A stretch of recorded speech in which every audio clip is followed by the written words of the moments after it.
Hey everyone, today's video is going to be a little bit different. Let me know if you like different. I love, of course, doing mental health content on my channel, but you know, I also like kind of doing different stuff too. So I just decided, why not do a makeup tutorial with a little voiceover going on, kind of talking about how things have been recently and my experience in this life, because that's what I like sharing. Let's get started. I really hope that you enjoy this sort of video, and if you do, let me know. Feedback is always appreciated. Just comment it down below. I was honestly considering not posting this week.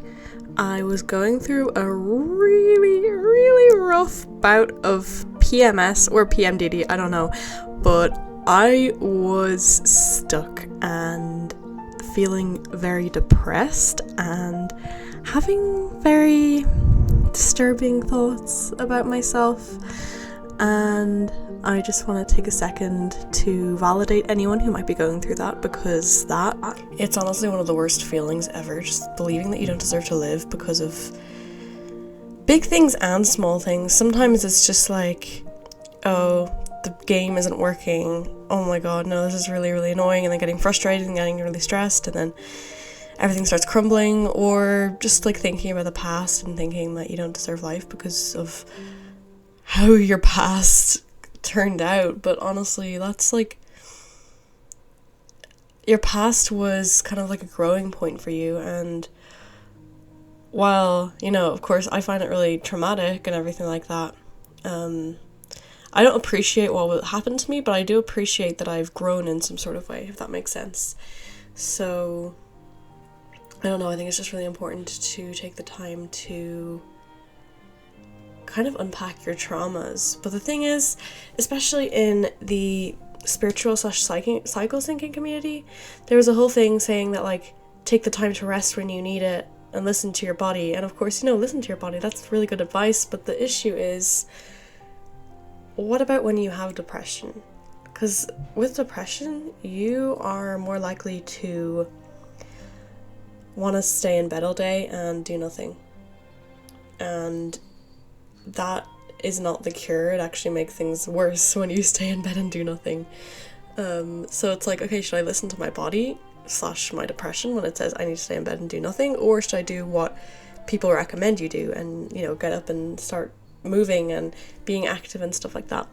That was my question yesterday, but today is a new day, and I actually started writing down a little routine for myself, because it's all about balance.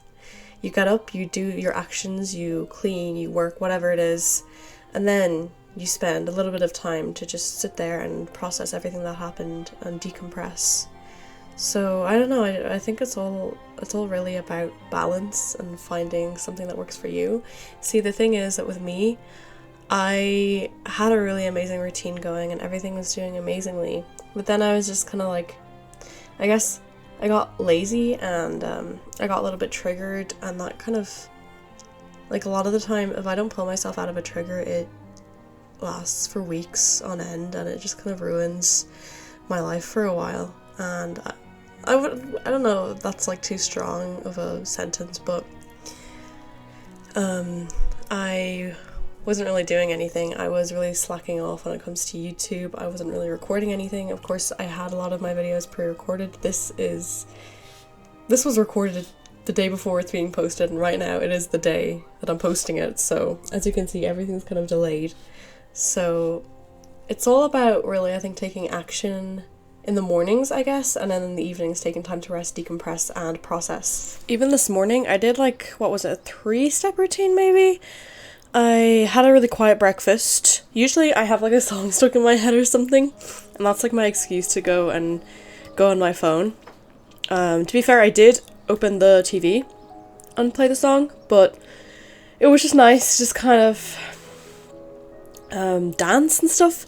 I've never really had like a healthy relationship with exercise, because I have dyspraxia. And with dyspraxia, you're really bad at eye-hand coordination. And with being bad at eye-hand coordination, you are bad at sports. So I kind of got made fun of for that. And it was just a very big insecurity of me, because I just, like, wasn't able to move properly. Or, like, I I was afraid of getting hit by a ball as well and stuff like that in school, so it was always just kind of like a fear around exercising, because like I didn't look good enough to exercise, if that makes sense. So I always kind of avoided that. But one of the things that really, really helps me move my body is intuitive dancing. Just throwing on a song and listening to the lyrics and kind of dancing, thrashing around to how those lyrics make you feel.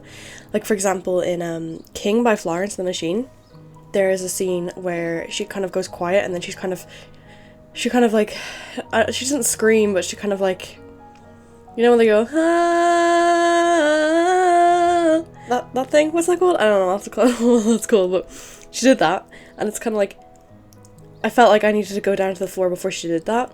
And then as this, like, the I don't even, what is that word called? I don't even know. But anyway, when that was building up, I slowly, like, kind of moved, or quickly moved up from the ground. It was kind of like a, I don't know how to explain it, but it's really, really fun to just intuitively dance to a song that you really enjoy. It moves your body, and if it's a song that has, like, themes about something that you kind of relate to as well, it can be really, really healing in a way. So, you know, with my phone, you know, it brings on the negative cycle. One of the things that really brings on is just avoiding my inner world, avoiding any inner feelings. And for me, has a really devastating impact on my mental health and on my inner and outer worlds, because I do not care what people say. If your inner world is crap, your outer world is going to feel really crappy too.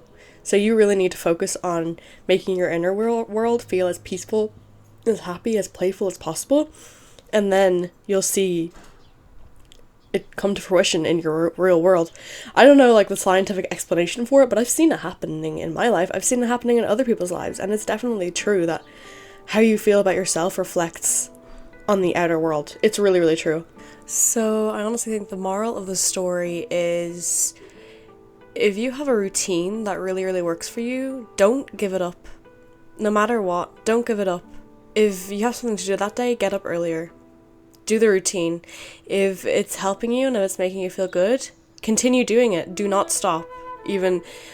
Don't stop even if it's fulfilled its purpose, because it's kind of like, how do I give this analogy?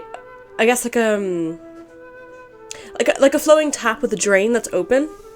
If you have the tap that's on and you have the drain also open, it can fill up a little bit, but once you stop that tap from leaking, it's like the water's gonna go all down the drain. So basically what I'm trying to say is that you need to keep pouring into yourself until you're so overflowing with love that you have so much love to give the world, not just yourself, that you have so much love to spread everywhere. And having strength for when things are rough again and you can feel yourself being triggered or spiraling back into a depression, that you're strong enough to face it with love and with wisdom and with knowledge and with patience, so you can actually sit down and ask yourself, what am I feeling right now, and what do I need to help myself through this?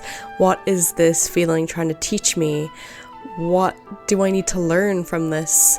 Is there any way that I can give more passion and more love back to this feeling? Can I fill it back up with love rather than fear? So yeah, love over fear, routines over non-routines, and keep the balance. I really hope that you guys like this video, and I will see you in the next one. Goodbye, everyone.